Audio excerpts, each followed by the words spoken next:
Ассалаумағалейкум қазақ елі. Бүгін енді күн жылы өзімше бір видео түсіріп, бұқаның іші ағу, іші кебу туралы өзімнің азды көпті жиған терген 2 жылдық тәжірибемен бөліспекшімін. Бірінші бұқа іші кебу. Іші кебудің бір қанша түрлі себептер болады. Ең басты себебі жемнің тазалығы нашар болғанда. Әсіресе мынау жүгері деген жемді, жарылған жемді алған кезде өте көп мөлшерде алмау керек. Сосын складтың асты жем қойылатын жер тікелей бетон емес, тақтай болу керек. Себебі зәй ылғал тартады да, мынау жаңағы жүгері басқа жем болсын, жем қатты көгеріп, сасып, көзге көрініп кетпегенмен иісі басқаша болып, ұзақ уақыт тұрғаннан кейін жасып жарылған жемдер. Ол жемді әкеп суға жібітіп, болмаса бұқаға беретін болсаң, жемнің тазалығы нашар болса, ол резко ішін кептіреді. Яғни ол чірейді, ішке барып қорытылмайды, чірегеннен кейін іші кебеді. Соның үшін жемді барынша амал бар, жарылмаған бітеу жем алып, травелкімен жарып берген дұрыс. Одан кейін жаңағы жемді нен алған кезде, жем алған кезде де жемді жаңағы әсіресе жүгері тез бұзылатын жем, бұны сыңғырлап әдемі кепкен. Дән кезінің өзінде де шірімей, көгермей, жаңбырға тимей әдемі кепкен сап-сары жүгеріні алу керек. Ол да көгеріп барып тоқтаған жүгері болса, ол да бәрібір оны. Өзің жарып бердің не, жарған жем алдың не, бәрібір. Көгеру, сасу негіз жүгері деген жемде көп шығады. Соны жесе, бұқаңыздың іші кебеді, іші кеппесе де іші ағады, арт жағы қанғайланады. Бұл жемнен келу арқылы. Екінші, жемнің режимдері дұрыс болмау. Яғни азанда бірінші очередте жем беріп, екінші очередте шөп су беру. Бұл қате. Азанда түнімен ашығып тұрған бұқалар, өйткені көбісі ойбай нормамен береміз деп аз береді ғой. Қанағаттанбай тұрған бұқа таңертең жемді әкесі өлгендей түрмеден 3 жыл жатып шыққан жігіт құсап жейді де, сосын артынан суарады. Суарған соң жем бөгеді де, ашқазаны қорытып үлгірмей көбейеді. Яғни бұнда да іші кебеді, іші ағады, ашқазан бұзылады. Бұның жолы азанда алдымен бірінші очередте сабан не шөп беру, не жоңышқа беру керек. Екінші очередте суару керек, үшінші очередте барып жем беру керек. Сонда бұқаның іші кебуі ықтималдығы азаяды. Үшінші, витамині азайып кеткенде. Витамині денесіндегі жемнен алынмаған, шөптен алынмаған витамині азайғанда бұқаның іші кеппейді, бірақ боғы сасық болып, іші үнемі аға береді. Бұл витаминнің кемдігі. Төртінші, наоборот, витаминді кеміттім деп кемігеннен кейін біліп, сол витаминді бересің. Беріп, витаминді асырып жесең де іші ағады. О кезде кебу болмайды. Витамині кемісе іші кеппейді, көбейсе де іші кеппейді, бірақ ағады. Іші боғы қалыпсыз сұйық болады. Негізі дұрыс малдың боғы өріште болсын, ат көрімде болсын, барлығы қою болу керек. Боғы боқ секілді, сідігі сідік секілді болу керек. Сідігінің реңі қып-қызыл сарғыш емес. Яғни қып-қызыл сарғыш болса, ол ауырып тұрған мал. Бүйрегі бауыр дұрыс емес. Боғы да қатты шектенті сұйық болса, ол да ол дұрыс емес. Қазір мен мына дұрыс мал үлкен дәретте отырды. Ол қалыпты мал. Қалыпты малдың үлкен дәрет осылай болу керек мысалы. Міне, өрісте де осылай болу керек. Бордақтың да осылай болу керек. Қалыпты деген сөз. Егер іші өтіп атса, осы 3-4 түрлі себептерден. Витамині азайып іші өтсе, оны витамин беру керек. Беріп болып, ішіні реттеліп, қайтадан іші ағуға барған кезде, мынаның витамині асты деп тоқтату керек. Ол қандай витамин дегенде, мысалы, калфостоник, мел деген секілдер. Мына секілді жемді араластыратын. Мел, калфостоник деген витаминдерді берген кезде, көзсіздікпен бастан ақыр беруге болмайды. Жаңағындай дәретіне қарап теңсейсіз. Сосын 5-ші Tuzlu жемге араластырып беруге болмайды. Tuzlu жаймал секілді 15 күнде бір 20 күнде бір алдына салып тұз беріп, тұзын қандырып қою керек. Тұзды үнемі жемге араластырып беретін болсаңыз, ол бұқа ішін жимай кетеді. Мына қораңыз бұқа қора емес, шошқа қора болады. Тұзды зорлықпен жегеннен кейін ол сие береді, ша береді. Боғыда қою болмайды, сідігі де көп. Мына қораңыз сасып, шіріп, шошқа қора болып кетеді, асты.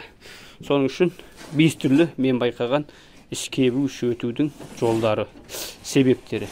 Ал енді бұған ем қолданған кезде ең алдымен бұл не үшін іші өтіп тұр, не үшін іші кеуіп тұр. Сасыған жем ба, жоқ әлде жемді көп жеп артынан су бердің ба? Соны біліп алып ем қолдану керек. Ал менің тәсілім барлығына уақыт берем. Барлығының емшісі уақыт. Уақыт өте келе өзі шешіледі. 1-2 күн байқаймын. Ең алдымен диагнозын қоям. Мынау іші неге өтті? Витамин асты ма, витамины кеміді ма, тұзын көп беріп қойдым ба? Жоқ әлде жем сасып кетті ма? Соны біліп барып диагнозын шығарам. Менде көбінде жемнен проблема болмайды бұйыртса. Өйткені мен жемді бітеудей ауылдан аламын. Ауылдан алғаннан кейін жаңағындай асты пол тақтайдың үстіне қоямын. Сосын мен ерінбей жемді жарар кезде мына жерге мөшекті қойып, осындай мен көріп алам, көріп салам. Сонда о мөшектегі жемдерді сасыған ба, іріген ба, чіріген ба білемін. Сасыған, іріген, чіріген болса тауыққа беремін. Болмаса менде ондай арпа мен бидай да сасу, чіру болмайды. Жүгері де көп болады. Жүгеріні беретін адам өте абай болу керек. Көп мөлшерде жүгеріні жарып тастамау керек. Бидай мен арпадан көп әңгіме шықпайды. Сосын мынау атқот бергендер абайлау керек. Мынау сасыған ұн, 3-ші дәрежелі ұн деп береді. Ол сасып бара жатқан ұн ба, шіріп бара жатқан ұн ба, жаңағындай зәйге тұрып қалған ұн ба? Сосын кебек.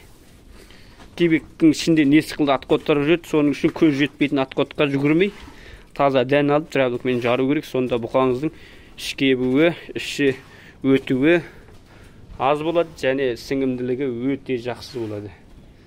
Яғни проблема аз болады, сосын төгіп тастайсың болды. Басқаға басқа тұрмайсың ғой. Жемі азайды ма әкелесің, төгесің. Бұқа құрсақ ашты ма өзі тұрып жейді. Болды міне. Бұл ең жақсы адамдарға ыңғайлы рецеп. Проблема көп болмайды. Сол 5 түрлі ма? 4-5 түрлі мен байқаған. Енді қалып қойғаны болса, келер видеода айтамыз. Бір видеода барлығын шешіп тастау мүмкін емес. Бір видеомен барлығын түсіндіру. Өйткені бұл бұқа байлау кәсібі даму үстіндегі кәсіп. Ешкім ережесін жазып, тоқтатып, бекітіп тастаған жоқ. Әлі дамиды, дамығанның үстіне дамиды. Бірақ бәрібірде біліп қойған сіздерге көптік етпейді. Сосын мына бұқаларға бентабақты сынадық. Бірінен бастап, енді 2-3 күндік болса да результатын көріңіздер. Енді 2-3 күнде қатты көрінеді деп ойламаймын, десе де көзде ұстаңыздар. Осы екеуі бентабақтан сынақ. Мына қалғандары мел. Калфостoniктен 8 кг жеп болды барлығы. Енді мел жеп атыр. Бұларға жаңағындай жеміне араластырып, жемнің үстіне қасықпен салам. Қасықтарын қандай деп жүрген болулары мүмкін. Мен мынандай қасықпен берем, азан кеш. 9 кг, 8 кг калфостоник жеп болды. 1 кг досыма бердім. Енді мел жеп атыр мына қасық. Ас қасық болғанда қатты үлкен емес, орташа қасық, қатты кішкене емес. Осылайынан көшіп бір бұқаға бір қасықтан саламын. Жемнің үстіне салам пырамай. Мынау қазіргі таңда мел, калфостоник бітті. Осы енді бұлардың меніңше витаминмен әлі молығып тойдым дегені жоқ, іші өтіп жатқан жоқ. Мен іші өткен кезде тоқтатам бұны. Яғни калфостоникпен бұлардың витаминге деген қанағаттанған жоқ. Бірақ менің алған калфостоникім 9 кг болған. Біреуін досыма бердім.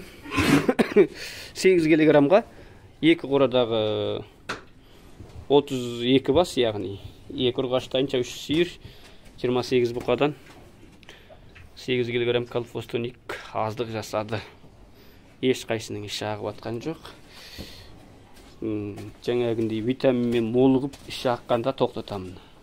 Өйткені әр басына берем ғой, қайсының алдымен іші ақты, оның витамині толықты деймін де. Тоқтатып беремін. Іші аққанды тоқтата берем. Сонымен бір жолғы витаминмен молықтыру тоқтайды. Тоқтағаннан кейін қайтадан күтемін, қайтадан іші ағып бастаса, жаңағындай себебін диагнозын қоямын. Мынау тұздың асқанынан, не болмаса тұздың кемдігінен, мынау витаминнің аздығынан, не көптігінен дегеннің бәрін диагнозын айырып алам. Сол бойынша жұмыс жасаймыз.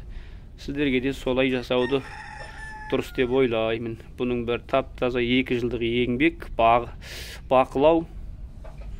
Ол айтады ғой, 20 жыл ойнасаң да ойын сол қалпында дейді. 1 жыл құлшынсаң өмір басқаша. 20 жыл бұқаны көне сүрдекпен, көне тәсілмен байласаң, сол баяғы сол көне сүрдек.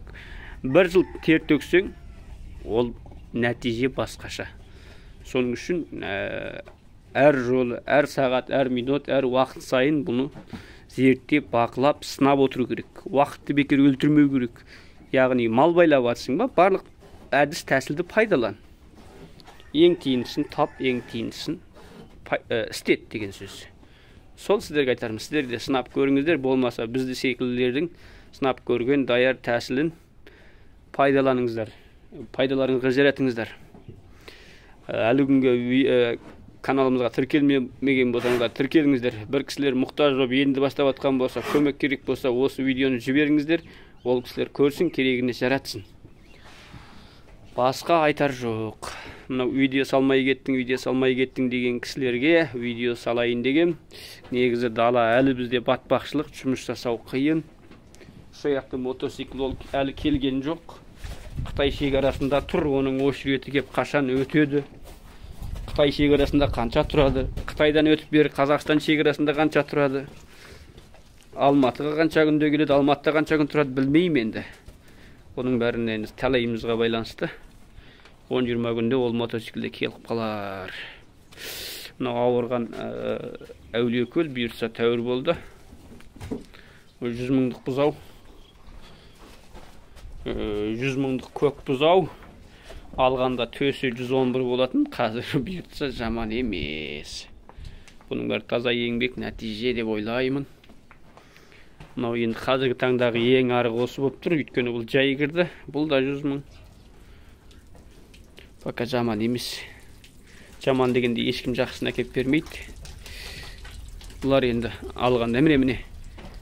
Мынау нормалына міне. Ешқандай витамині асқанда, кемігенде емес. Бұған жалғасты витамин керек яғни. Осылай дәретін күніге жұмыс жасағаннан кейін сіз білесіз, қай бұқа не болып жатыр. Малдың жағдайына қарап жұмыс жасау керек қой. Сіз өз қиялыңызбен жұмыс жасамауыңыз керек. Мен сіздерге айтарым. Өз қиялыңызбен жұмыс жасамауларыңыз керек. Нақтылы бұқа не айтады, яғни бұқаның дәреті айтып береді.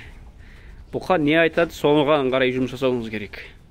Сіз өз қиялыңыз бойынша жұмыс жасасаңыз, нәтиже қатты көрнекті болмайды. Бұқаның қиялымен, яғни бұқаның айтуымен, бұқаның керегін, қажетін қанағаттандырсаңыз, жем ба, жем алдынан үзбеңіз. Су ма, 2 уақыт су беріңіз. Витамин азайды ма, витамин салыңыз. Егу керек болды ма, қышынды ма, чомылдырыңыз. Қышынды ма, тараңыз. Болып, сонда бәрі жақсы болады. Аман сау болыңыздар.